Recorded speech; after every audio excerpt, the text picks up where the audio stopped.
Pastor, por que estaremos falando e tratando de Neemias? Deus tem falado nos nossos corações de uma forma muito intensa acerca de Neemias. Ele sendo um protótipo de Cristo, que é um dos protótipos de Cristo na antiga aliança, Neemias ele descreve para a gente o que ele fez. E Deus, através dele, o que ele fez como cooperador do Espírito Santo na reconstrução de Jerusalém. Eu vou dizer reconstrução porque não foram só os muros e as portas. Ele encheu a cidade de Deus. Ele foi cooperador dos céus. Num período recorde, 52 dias.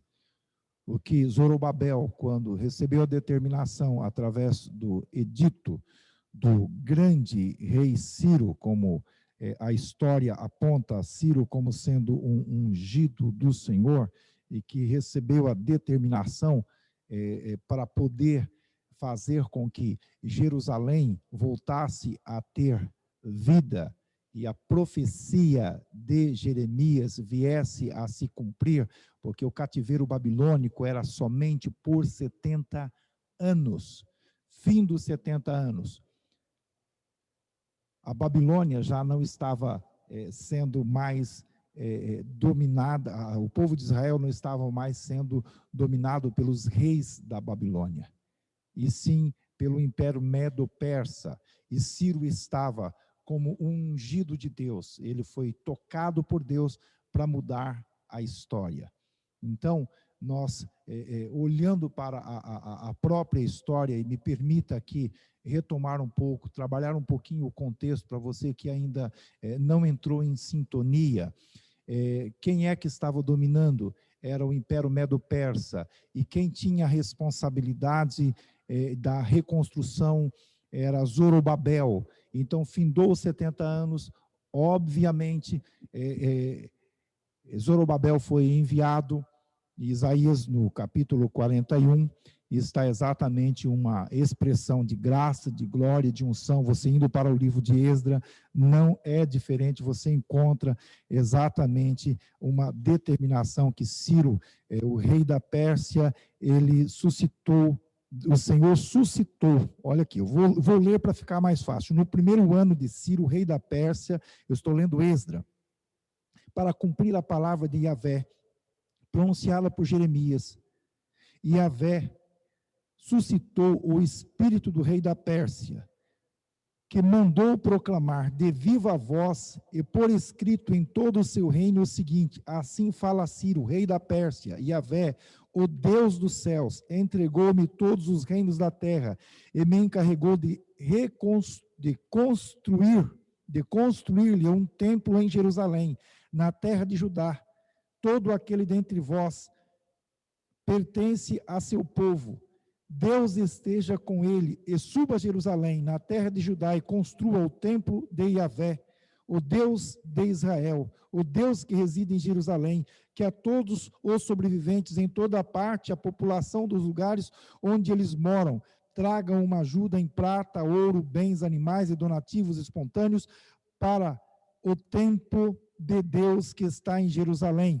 E assim aconteceu. Zorobabel recebeu essa determinação, foi a pessoa encarregada, foi para a reconstrução do templo, e eu lhe desafio a ler o livro de Esdras para você entrar dentro deste contexto.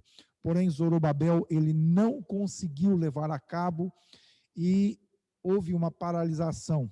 Mais tarde surgiu, de fato, a necessidade de Neemias. Deixa eu dar esse salto aqui para poder facilitar na nossa vida, tá? Que Esdras também entra aí para poder ministrar a lei ao povo, ensinar a lei ao povo. Aí aparece Neemias. Então, Neemias, ele num tempo recorde, porque de Zorobabel a Neemias, nós temos 50 anos. Eu trouxe o contexto aqui para você entender, para você identificar, porque de Zorobabel, que findou os 70 anos pela palavra profética de Jeremias, nós temos 50 anos até os dias de Neemias. Gente, é muito tempo, mas o nosso querido Neemias, com 52 dias, ele resolveu o problema de 50 anos. Deus era com ele, Deus estava com ele, Deus trouxe para a vida do povo a alegria da salvação, o regozijo. Então, ele mostra para a gente, num ambiente como esse, um ambiente que nós estamos aqui vivendo, que é um ambiente de pandemia, é o mundo vivendo num caos, é o mundo vivendo numa incerteza, as dificuldades, os problemas, as inseguranças, as intempéries, Deus traz resposta. E eu quero que você, junto com o pastor, nesta caminhada, nesta jornada, neste período, sim, neste período deste semestre, nós iremos trabalhar Neemias, nós iremos passo a passo visualizar, nós iremos nos identificar passo a passo com o que aconteceu na vida de Neemias e a sua missão junto ao povo de Deus. Nós queremos chegar lá no mês de junho, com a cidade de Deus plenamente edificada, com a casa de Deus cheia, com um povo alegre, com uma liderança fortalecida, com um povo regozijado, com um povo ousado, determinado. Nós vamos para a oração, nós vamos para o jejum, nós vamos para o trabalho, nós vamos cumprir o propósito de Deus. Independe de Sambalat e Tobias, independe dos samaritanos, independe das adversidades, há um propósito de Deus. Os muros podem, de fato, estar rachados e em ruínas, as portas podem estar queimadas, o inferno pode ter espaço e estar adentrando e perturbando a tua vida, os pecados têm tomado conta e desestabilizado o seu ser, mas preste atenção, há uma promessa de Deus, há uma palavra de Deus, e nós vamos tal qual Neemias, firmado nas promessas de Deus, na palavra de Deus, buscando sabedoria, inteligência, conhecimento, nós buscando revelação celestial, nós iremos fazer com que todo principado, toda potestade seja lançado por terra e a bênção de Deus seja estabelecida em sua vida. Eu quero que o teu coração esteja ligado e aliançado ao nosso coração. E Deus tem nos dado sempre esta palavra, e ela vem direto.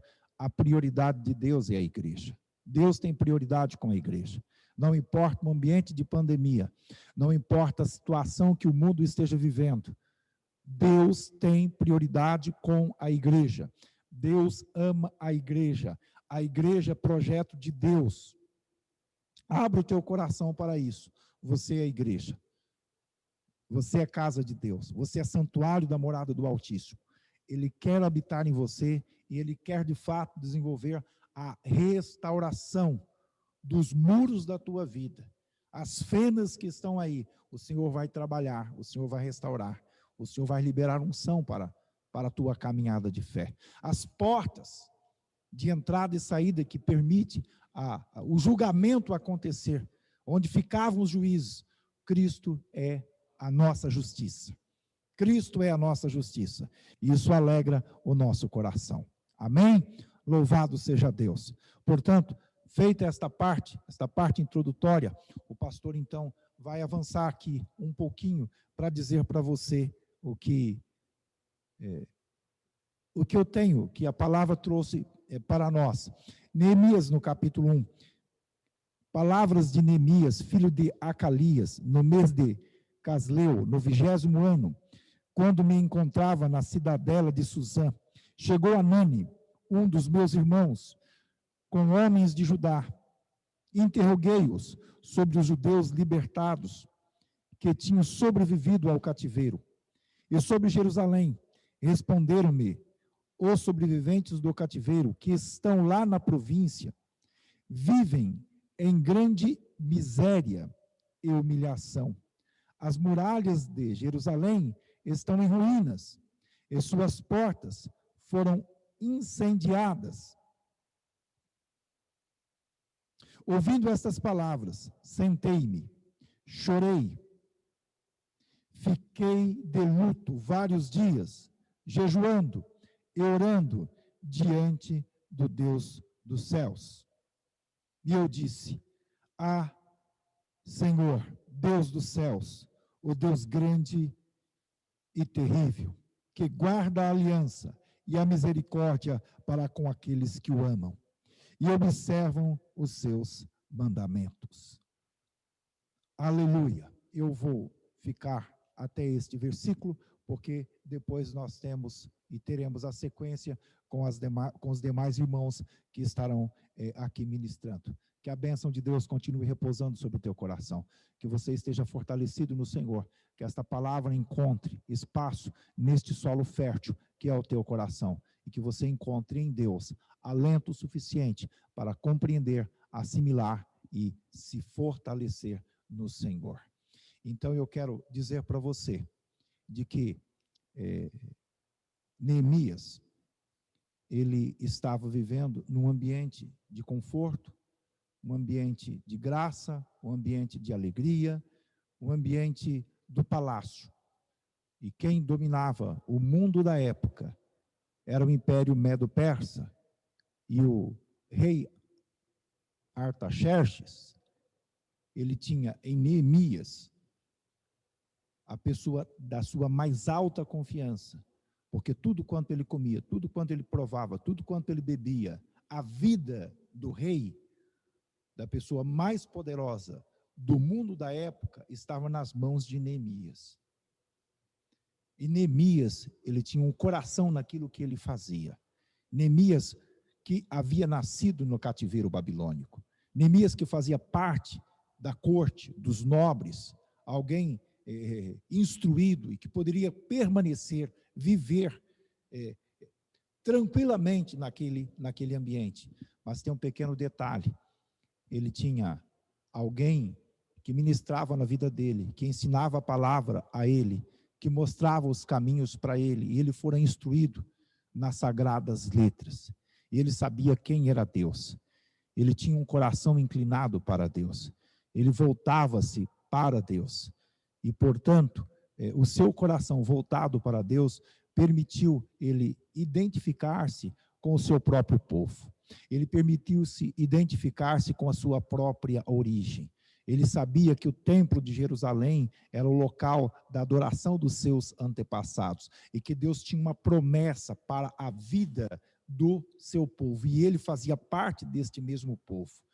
E ele, estando bem, ele não conseguiu sentir-se bem o suficiente sem saber o que estava acontecendo. E quando seu irmão quando Ananias chegou, ele simplesmente olhando para o seu irmão, ele fez uma pergunta, e a pergunta teve direito a uma resposta, e a resposta que ele obteve conturbou o coração dele, mexeu com a vida dele, o deixou contristado, o deixou comovido, fez com que ele se desestabilizasse, ele não se sentisse bem. E o texto que nós acabamos de ler aqui aponta exatamente de que ele voltou-se para o ambiente, que era o ambiente da oração, que era o ambiente do quebrantamento, que era o ambiente do estar com Deus, porque no coração dele tinha a palavra de Deus. Ele não conseguia ver os irmãos dele na miséria, ele não conseguia saber que os irmãos dele estavam em ruína, que o templo, que o local de adoração, que a terra, que aquilo onde Deus já havia prometido aos seus antepassados, e outra, ele tinha conhecimento que já fazia 50 anos que Zorobabel havia ido para a reconstrução e não havia conseguido reconstruir. Ele sabia perfeitamente como as coisas estavam acontecendo, e ao obter a informação, e um pequeno detalhe, 1.500 quilômetros era exatamente a distância de Suzã, onde ficava a casa real, de Suzã até Jerusalém, e não tinha os meios de transportes que nós temos hoje. Preste atenção, Neemias, ao tomar conhecimento de tudo isso e olhando à distância, o coração dele fez com que ele renunciasse tudo quanto ele tinha, porque ele voltou-se para Deus. Ele retirou a justiça própria, ele retirou a alma do pecado, ele retirou o ego, ele retirou os seus próprios sentimentos e ele colocou a sua vida a serviço de Deus. Ele teve uma entrega ao Senhor. Então nós encontramos no livro de Neemias ambientes de oração. No versículo 1 No capítulo 1, versículo 4, capítulo 2, versículo 4, capítulo 4, versículo 4, capítulo 5, versículo 19, capítulo 6, versículo 9, versículo 14, capítulo 13, versículos 14, versículos 22, 29 e 31.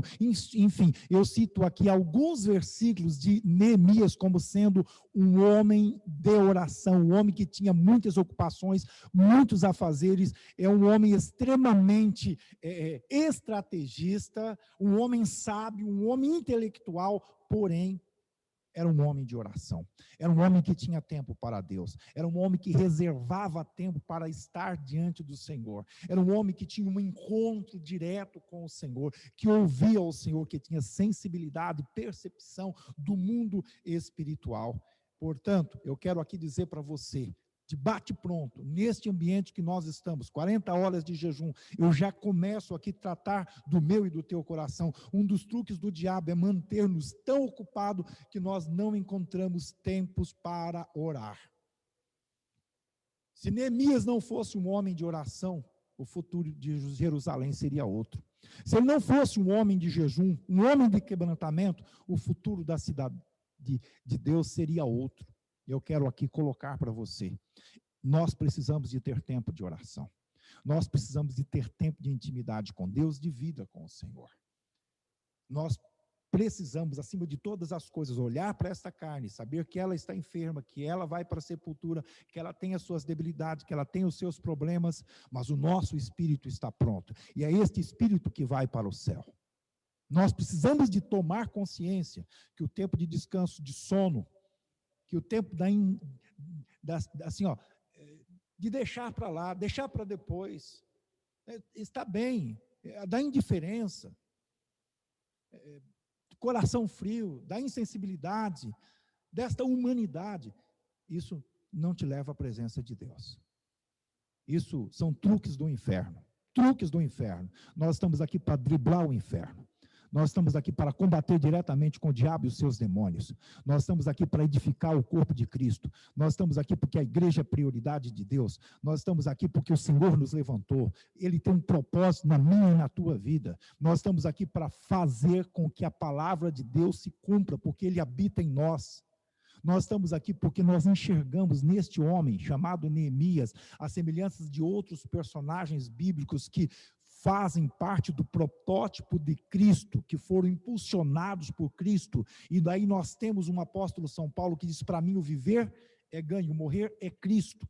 Isto é, eu não estou preocupado com a minha própria vida aqui nesta terra, eu estou para cumprir uma missão, eu estou para cumprir um propósito, eu não estou aqui materializado e enxergando este universo. Eu quero ver a glória de Deus ser resplandecida e eu quero tocar a eternidade, porque o amor de Deus está no ser humano, onde é a eternidade. Então, os truques do diabo não têm poder e autoridade sobre a minha e a tua vida. Vamos orar, vamos jejuar, vamos nos preparar, porque o nosso descanso não é aqui. E os irmãos que caminham conosco no monte da oração sabem perfeitamente que o pastor tem uma linguagem. Canaã fica logo ali. Canaã fica logo ali. Não é aqui o meu descanso. Canaã fica logo ali. Vamos continuar marchando. Aleluia. Para Neemias, Jerusalém fica logo ali. Vou sair daqui de onde eu estou, porque Jerusalém fica logo ali. Aleluia. Aleluia. Então, a oração, ela é muito importante. A força da oração é maior do que qualquer combinação de esforço que nós podemos ter nesta terra. A oração move o céu, ela aciona o braço do Onipotente. E foi isso que ele fez. Quando ele tomou conhecimento, ele foi para a oração. E nós vamos caminhar nessa direção. Porque desencadeia grandes intervenções de Deus na história. Mudou a história dele e mudou a história do povo. Eu creio. Deus, neste momento, está mudando a história de muita gente. Deus, neste momento, está mudando a minha própria história. Há um marco, um divisor de águas na minha vida, neste momento, da história da minha existência. E eu entendo, compreendo, já tenho testemunhado, porque tenho tido esta percepção do que Deus está fazendo conosco neste novo ciclo. no início deste novo ciclo, desta nova caminhada. E nós vamos avançando. Eu quero você comigo. E nós vamos juntos, em nome de Jesus Cristo. Amém? Glória a Deus. Aleluia. Um momento só, porque acho que eu toquei aqui e apareceu o zoom aqui. Não é para aparecer o zoom aqui. Me ajude aqui, por favor. Não sei o que aconteceu, mas eu já vi quem está aqui. Aleluia. Glória a Deus. Me ajude aqui. O que aconteceu? Não é para aparecer o zoom aqui para mim?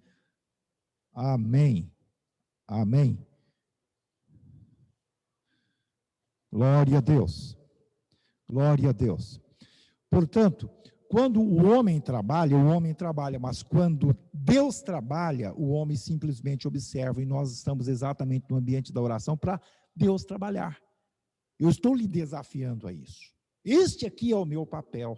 Nós vamos fazer a obra de Deus sem a justiça própria, porque o Senhor é quem vai fazer, não somos nós quem vamos fazer. Porque 50 anos os homens quiseram fazer e não conseguiram fazer. Neemias foi e fez em 52 dias. Por quê? Deus estava fazendo através dele. Não era vontade de Deus, pastor, que fizesse antes, era. Mas houve um homem que ele começou tudo na base da oração. Ele não entrou no ambiente da materialização. Ele não se preocupou com os bens, ele não se preocupou com o ouro. Olha as outras histórias para você ler, a semelhança do que nós lemos lá no início, com Esdra. Não, ele simplesmente foi para a oração. Ele não ficou preocupado, eu preciso de ouro, eu preciso de prata, eu preciso de bens, eu preciso de homens, eu preciso disso, eu preciso daquilo. Para começar a fazer a obra de Deus, meu querido, é só com oração e com jejum. Para fazer a obra de Deus, nós precisamos do Espírito Santo.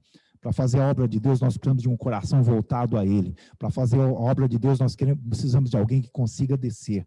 Para fazer a obra de Deus, nós precisamos de alguém que precisa de mergulhar no oceano do Espírito. Para fazer a obra de Deus, nós não precisamos de muito aparato, não. Para fazer a obra de Deus, nós não precisamos de muita parafernália, não. O mundo está aí com as suas tecnologias, com as suas novidades. Faz bem para a gente, mas preste atenção, nada disso tem efeito a não ser a unção do Deus Todo-Poderoso nas nossas vidas.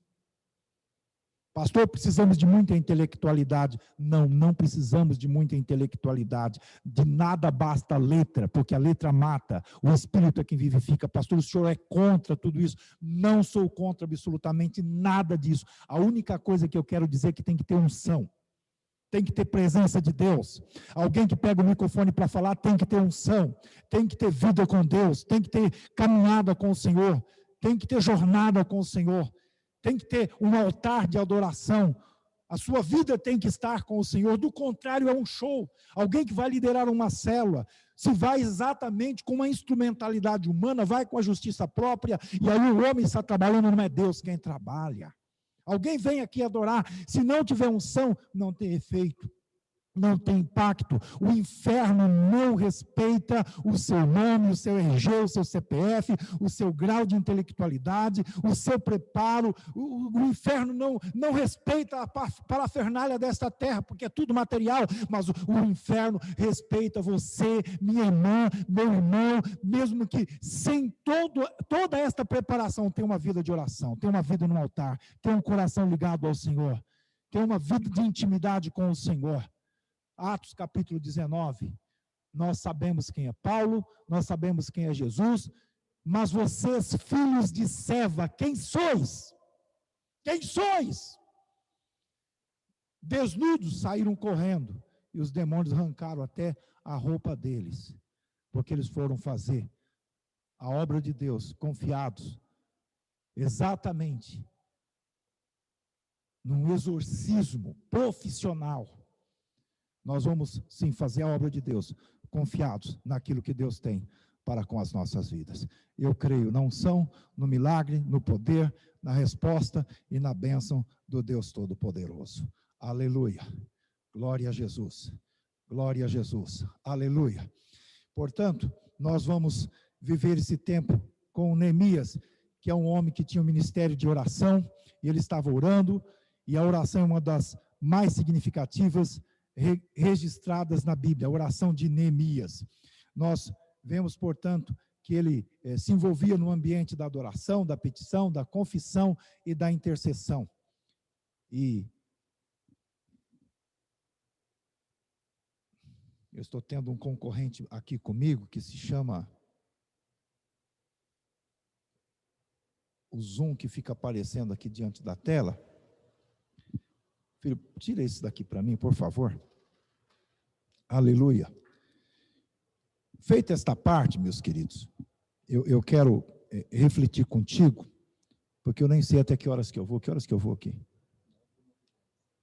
Ok, então eu tenho mais 20 minutos. Amém? Glória a Deus. Nós vamos falar sobre o ambiente da intercessão de Neemias agora.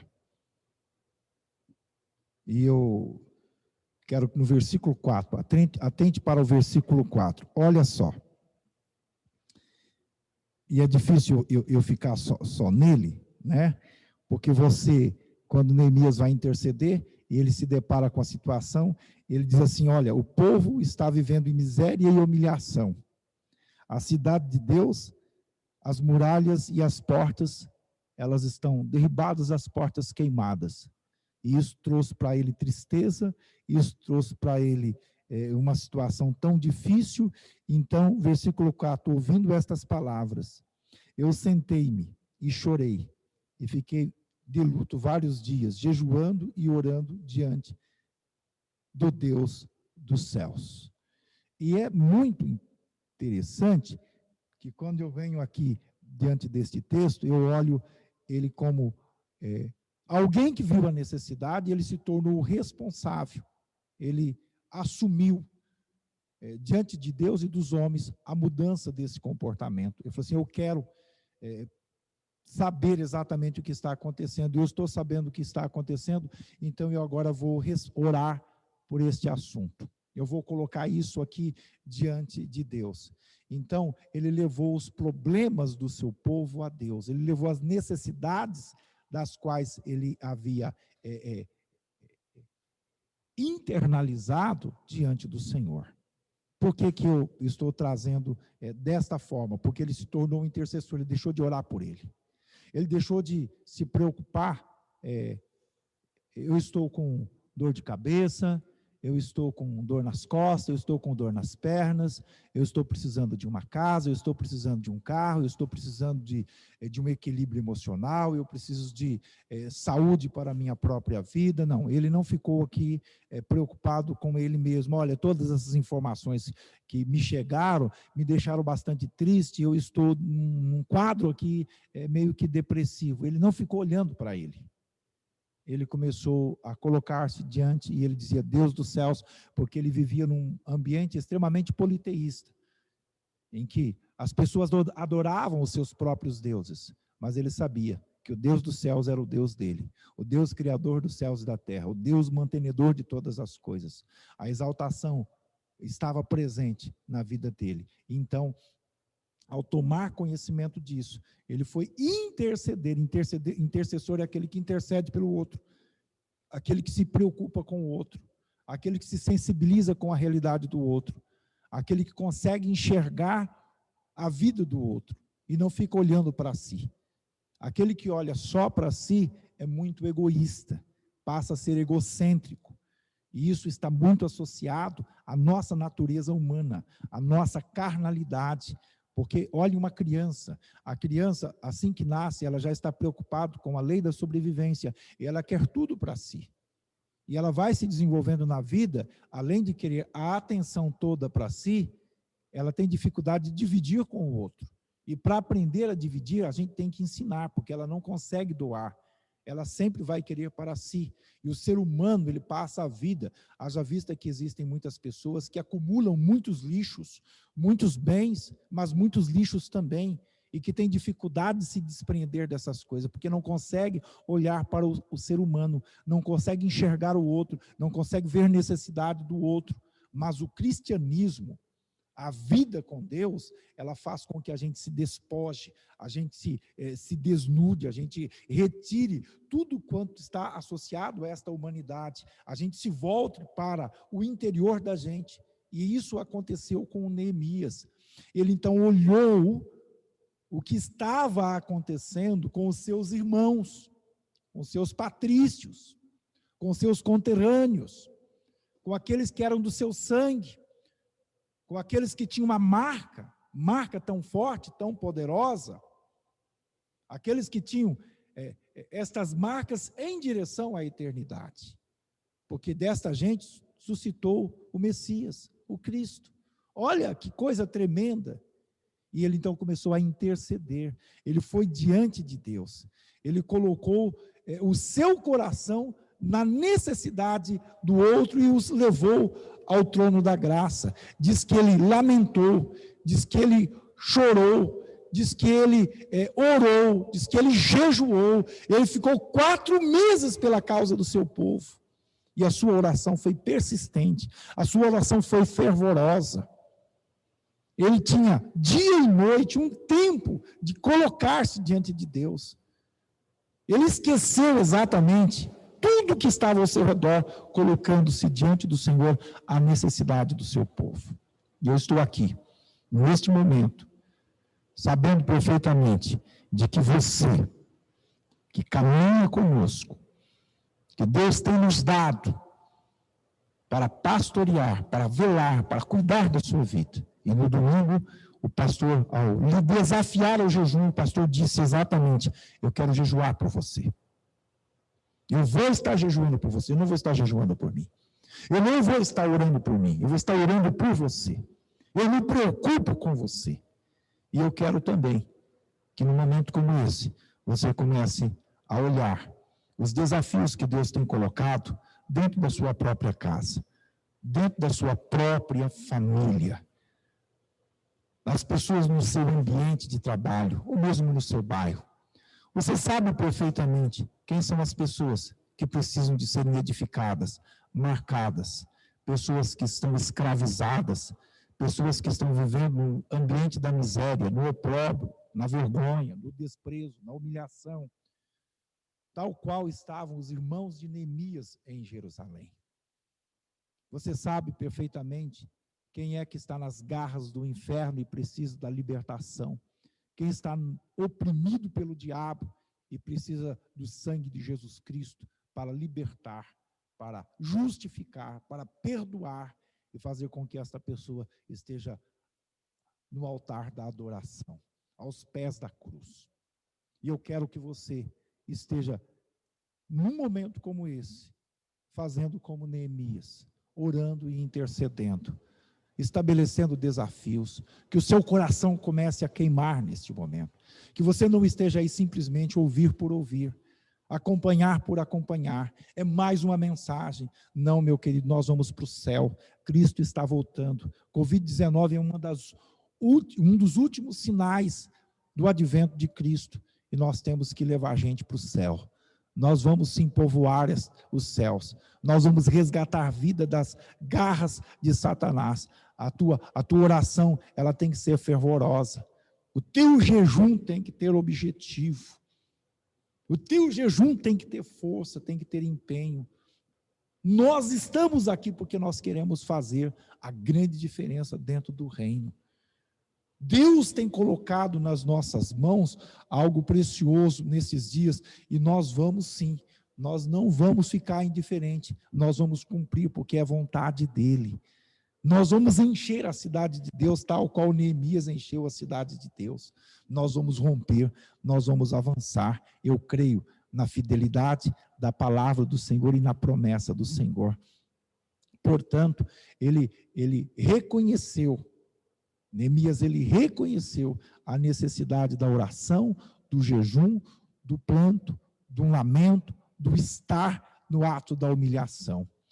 E eu quero que você também olhe que lágrimas fazem parte da vida de um cristão. Lágrimas, ela nos levam, de fato, a permitir que a toalha do Espírito Santo venha enxugar, venha colher, venha fazer com que a nossa face seja tocada, porque você tem que chorar pelos seus próprios pecados, pelo seu próprio estado de vida, pela inércia, passar um ano sem evangelizar, sem pregar, sem resgatar, sem salvar vidas, deve tocar o seu coração.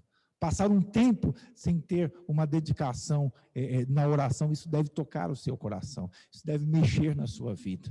Ah, pastor, mas a graça de Deus, ela já me alcançou. Então, esta graça nos alcança de forma tão abrangente, tão forte, tão poderosa, que nos impulsiona a viver exatamente como a graça chamada Jesus Cristo viveu. Ele deixou o seu trono de glória, ele deixou o seu esplendor, ele deixou o céu, ele deixou a beleza celestial, ele saiu de fato ao lado do Rei eterno, que é o Pai das luzes inacessíveis, que é o Deus majestoso. Ele foi enviado, ele veio, ele se colocou à disposição.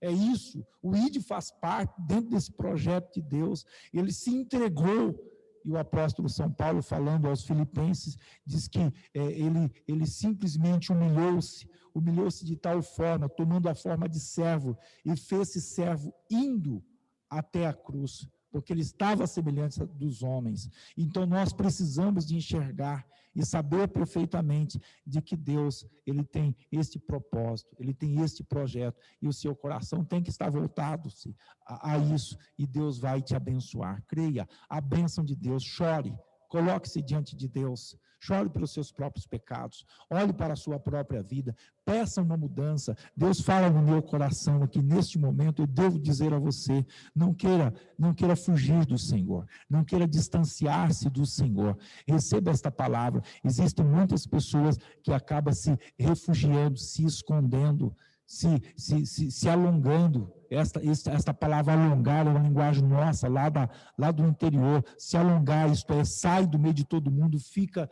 à distância. Deus não quer isso para a sua vida. Deus quer algo mais para você, porque Ele te marcou exatamente para você ser dele e Ele ser teu. Não vá, não corra, não fuja. Esta palavra é um pouco pesada para você, mas Deus está dizendo para você: você é menino dos meus olhos, eu te amo, eu te quero. Você foi escolhido, eu tenho um propósito com você. Você é precioso demais para a minha vida. Portanto, o intercessor aproxima-se de Deus com um profundo senso de reverência. E Neemias começa a sua intercessão adorando a Deus, e ele diz: Deus dos céus, Deus grande e temível. E ele entende que o Senhor é o governador do mundo. O Senhor é o detentor de todas as coisas do universo. E ele focaliza sua atenção na grandeza de Deus. Ele não olhou para a enormidade do problema que ele estava vivendo, mas ele olhou pelo poder poderoso deste Deus vivo e eterno.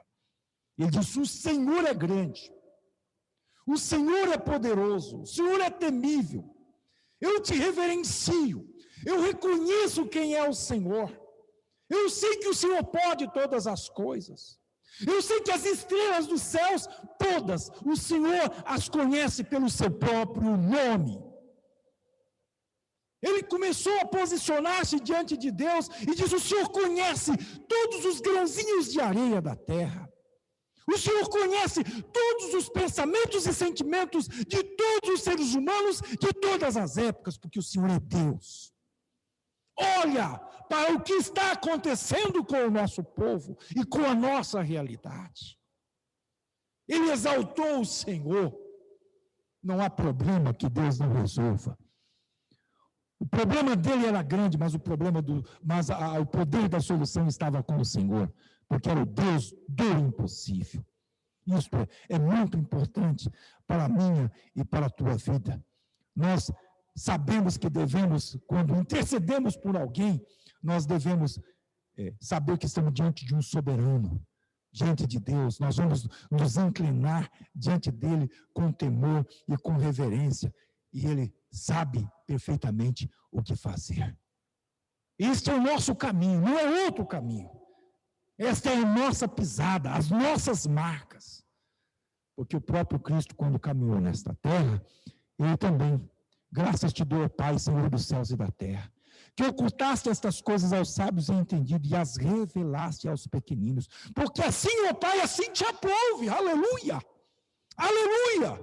Veja que grandeza que é poder reconhecer quem é Deus e quem somos nós? Se o próprio Cristo assim o fez, então nós também devemos fazer. Então, reconheça a grandeza de Deus diante dos desafios que você colocou. Muita gente já se deparou com problemas dos quais você tem se deparado, mas a resposta vem do Senhor. Eu louvo a Deus por tua vida. Eu já fui sinalizado porque eu tenho que parar aqui. E nós paramos com muita alegria. Amém? Aleluia! Louvado seja Deus. Haja a bênção de Deus, amor de Deus, graça de Deus, unção de Deus, poder de Deus na sua vida. Em Cristo Jesus.